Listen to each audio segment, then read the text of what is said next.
हंसना मना है। मरीज कमर दर्द लेकर डॉक्टर के पास पहुंचा। डॉक्टर ने पूछा, इतना शदीद दर्द कैसे शुरू हुआ, कोई चोट आई?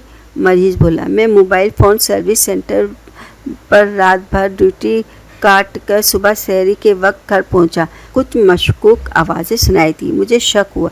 मैं भाग कर बेडरूम में गया। वहाँ मेरी बीवी के सिवा कोई नहीं था। मैंने तेज़ी से बालकनी से झांका। एक आदमी कपड़े पहनता बिल्डिंग से बाहर को भागा जा रहा था। मैंने तेज़ी से फ्रिज उठाकर नीचे इस पर दे मारा। यूँ कमर का दर्द शुरू हुआ। अभी वो मौजूद ही तक एक और मरीज डॉक्टर के पास पहुंचा। इसकी हालत भी ऐसी थी जैसे किसी गाड़ी से टकरा गया। डॉक्टर ने फ़ौरन इमरजेंसी में ले डाला और हादसे की नौयत पूछी।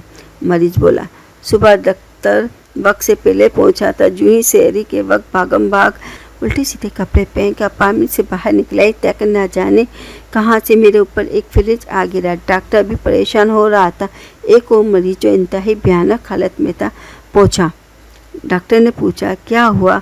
तो बोला, कुछ नहीं, इस फ्रिज में मैं बैठा था, किसी ने फ्रिज उठाकर बिल्डिंग से नीचे फेंक दिया।